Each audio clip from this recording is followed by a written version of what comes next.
I'm glad that the Rice Pyramid is happening right here in Abuja.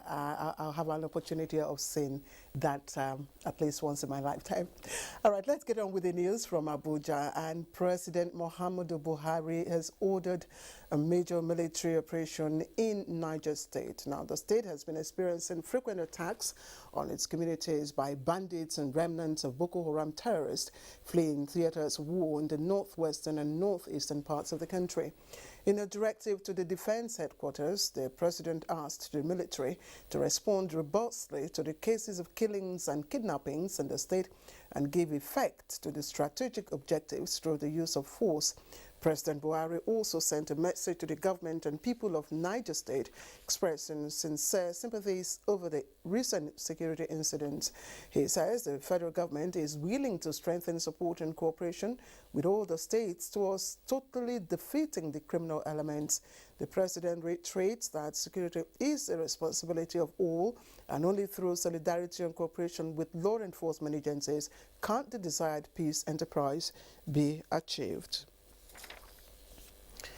And the 4 abducted students of the Federal University Lafia have regained their freedom. The head information unit of the university, Abubakar Ibrahim, confirmed this to NTA News in Lafia. Our correspondent Achigile Mogaji tells us more. The students who recounted their ordeal in the hands of their abductors say it was a harrowing experience. From that our house, they moved us down close to one village they call Akunza, then we crossed road. We took a direction as if we were going to Benue. Okay, that is how they do. We walked throughout the night. They did not do anything to us. It was toxic and it was not a good one. Some of the parents who were still recovering from the shock said they give God the glory. At a point, I almost lost hope. But because of what I believe in, that God is with us, and my name is Emmanuel, I move ahead. It was a bitter one, very bitter indeed, that I couldn't believe what I've been hearing can eventually get to me. The head information unit of the university, Abubakar Ibrahim, noted that it took the combined efforts of the university authorities and other stakeholders to secure their release. And I told you that the Vice Chancellor was very disturbed with the situation and he has never rested until those students were released. At the time of filing the report, it could not be ascertained if ransom was paid. It could be recalled that the students were abducted Thursday night from their residence in Maraba Odege, Lafia, close to the university. In Lafia, Achigile Magaji, NTA News.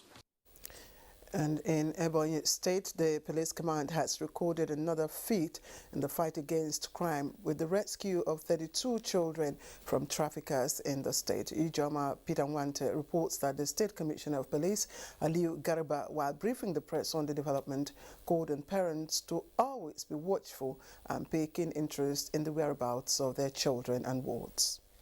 Operations Officer Lovett Order said the command rescued 32 underage children who were trafficked from different parts of the country for forced labor and sexual exploitation. She said in the course of investigating the whereabouts of one Miss Chidera Wankwo, whose case was reported by the mother, useful statement was made to the police, and that led to the rescue of 32 children by operatives from a hideout at Oposi Umohara. We are going to further investigation to Imo State, where Chidera had confirmed that there are more than 20 girls in an apartment that look like a hall, and up to like 18 boys also there doing the same business in the name of networking. The State Commissioner of Police called on parents whose children are missing to report to the police headquarters for identification and possible claim of their wards.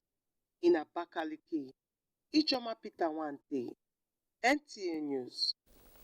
And about 2 million illicit drugs containing heroin have been seized by the operatives of the National Drug Law Enforcement Agency, NDLEA, in Edo and Kano states. Now, the nationwide raid also led to the seizure of close to 1.9 million naira, as well as arms and ammunition.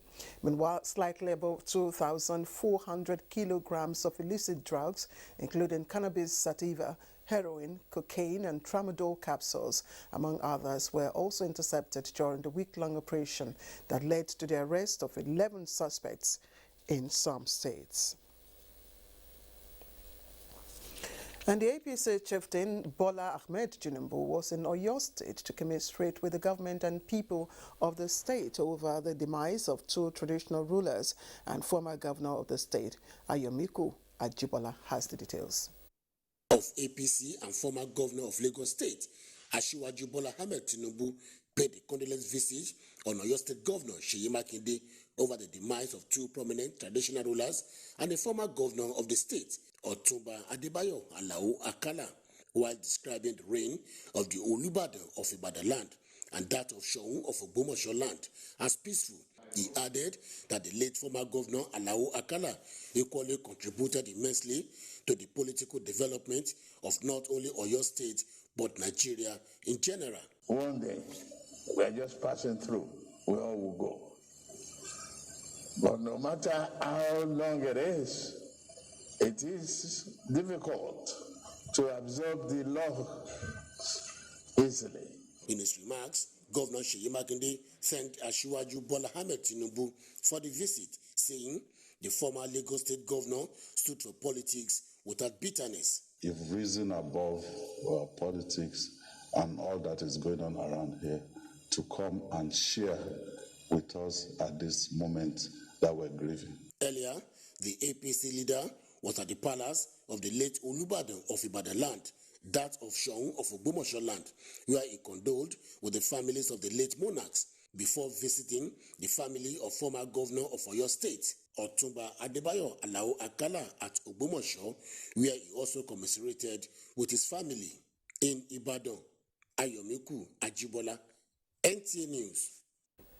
Right, let's take you now to Borno State, where the government has inaugurated a 12-man advisory committee on governance and development as part of efforts to create inclusiveness and restore the state's lost glory. Governor Babagana Umar Zulum inaugurated the committee at the Government House, Maiduguri, with a call on all those concerned to cooperate to enable the advisory body carry out its responsibilities. Mohammed Goni reports. Committee on Governance and Development, with membership drawn from within and outside the country, which include non-Nigerians, Joe Connell and Professor Muhammad Iqbal Asaria, has Ambassador Usman Sarki as its chairman. Governor Zulum said inauguration of the committee marks the fulfillment of the state government's commitment, dedication to good governance, transparency, accountability, and rule of law, which the administration pledged to uphold and entrench. We are particularly desirous of making Borno State the pivot destination for business, investors, and partners. In this sense, fostering the ease of doing business in our state, anchored on the respect for contractual agreements and the supremacy of rule of law, is of critical importance.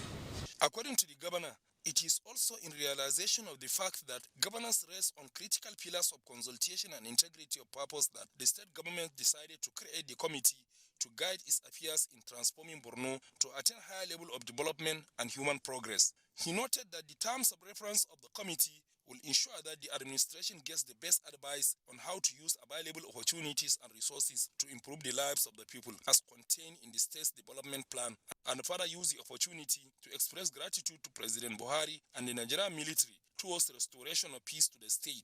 Chairman of the advisory committee, Usman Sarki, said the people of Borno are privileged to witness ushering in of a new era in governance that recognizes merit and entrenches due process in all aspects of administration. In Maiduguri, Mohammed Goni, NTA News. And Zamfara state government is adopting new strategies towards ensuring safe reopening of primary and post-primary schools in the state soonest. In this regard, a community engagement meeting on creating safe school environment was organized for some key stakeholders from across the 14 local government areas of the state. Our correspondent Jamilu Ibrahim was there.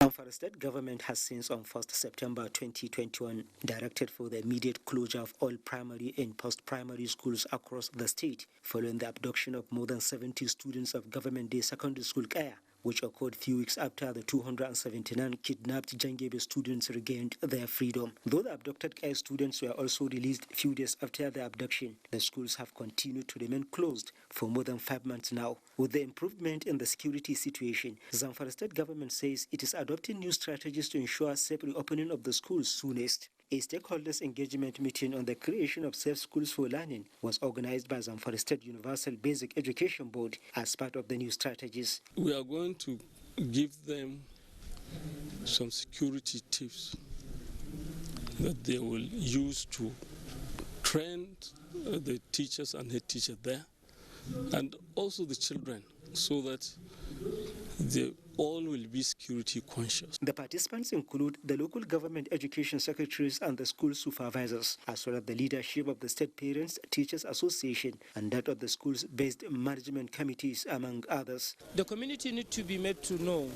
that if they come together, they will be able to provide a local security architecture that will ensure protection of children while in school. We were taken through all the rudiments, all the skills and tips of ensuring safety of our children in schools. Security is for everybody. So it's everybody's concern that we get involved and get our schools moving. In the meantime, Zamfara State Universal Basic Education Board has announced a plan to engage local vigilante for effective surveillance of schools, in addition to the formation of a safety committee, which is built to be replicated at local government, area development councils, wards and schools levels across the state. In Gusau, Jamilu Ibrahim, NTA. And President Muhammadu Buhari warmly felicitates with former Deputy Governor of Plateau State, Halilu Bala Usman, as he marks his 80th birthday.